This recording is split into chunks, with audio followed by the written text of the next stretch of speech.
Baik, assalamualaikum warahmatullahi wabarakatuh. Waalaikumsalam warahmatullahi wabarakatuh. Bismillahirrahmanirrahim. Abdi sholli sadri wa yassir li amri wa hlul lisani yafqahu qawli.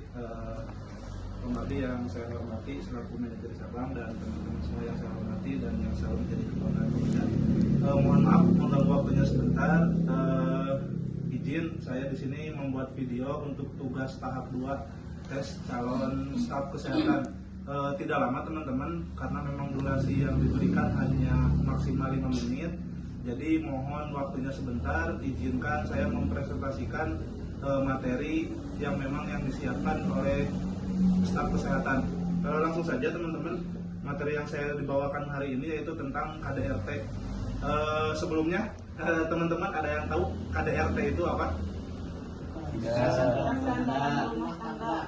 Kekerasan dalam rumah tangga itu singkatannya, bukan pengertiannya ya. Jadi KDRT sendiri atau kekerasan dalam rumah tangga adalah bentuk kekerasan yang terjadi di mana yang lingkupnya di rumah tangga, yang memang di situ menyebabkan kesengsaraan fisik, baik psikolognya, seksual maupun sampai penelantaran. Di Indonesia sendiri sebetulnya teman-teman sudah diatur dalam Undang-Undang Nomor 23 Tahun 2004 tentang penghapusan kekerasan dalam rumah tangga. Di sini saya melakukan riset sedikit kemarin teman-teman. Kekerasan dalam rumah tangga sendiri di Indonesia sendiri itu angkanya masih sangat tinggi dan memang itu menjadi masalah serius.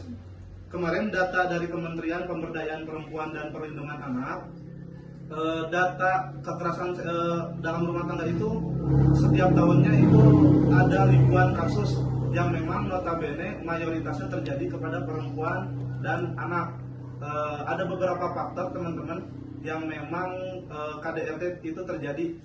Bisa disebutkan, ada yang tahu kira-kira teman-teman apa saja nih faktor yang memang terjadinya kekerasan dalam rumah tangga? Ekonomi, Orang ketiga, jelas. Terus, apalagi nih teman-teman? kurang puas. Bisa jadi ya. Oke, yang pertama itu perihal ekonomi, itu faktor utama terjadinya kekerasan dalam rumah tangga. Karena apa? Banyak orang yang memang kurang memplanning atau tidak well prepare dalam perihal ekonomi. Contohnya pembelian konsumtif yang memang tidak perlu. Kita ambil contoh, pendapatan kita per bulan misalkan 3 juta teman-teman, tapi kita pengeluarannya lebih dari 3 juta. Nah itu masuk ke dalam kategori yang memang masalah ekonomi. Di situ akan timbulnya KDRT itu. Terus yang kedua, bisa juga tentang yang tadi, orang ketiga atau kecemburuan yang berlebih teman-teman.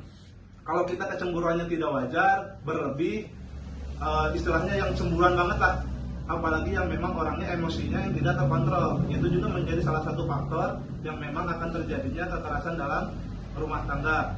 Terus yang berikutnya juga ada komunikasi yang memang kurang terbuka teman-teman. Jadi sebaiknya untuk menghindari KDRT itu kita dengan pasangan itu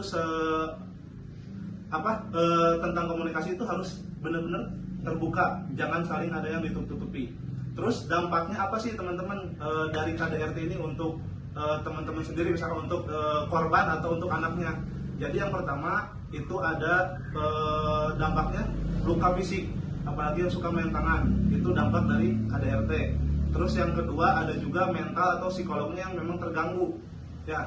Terus yang ketiganya pasti ada trauma yang berat. Begitu juga nanti dampaknya tidak hanya untuk korban, tapi untuk anak juga. Anak juga bisa mentalnya terganggu, otaknya terganggu, psikolognya juga memang terganggu.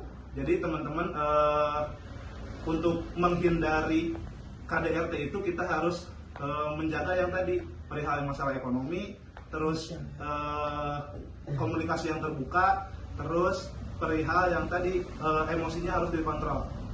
Mungkin itu teman-teman yang bisa saya sampaikan. Mohon maaf apabila ada salah-salah kata. Mudah-mudahan memang meskipun sebentar ada manfaatnya untuk kita semua. Saya tutup. Assalamualaikum warahmatullahi wabarakatuh. Waalaikumsalam warahmatullahi wabarakatuh.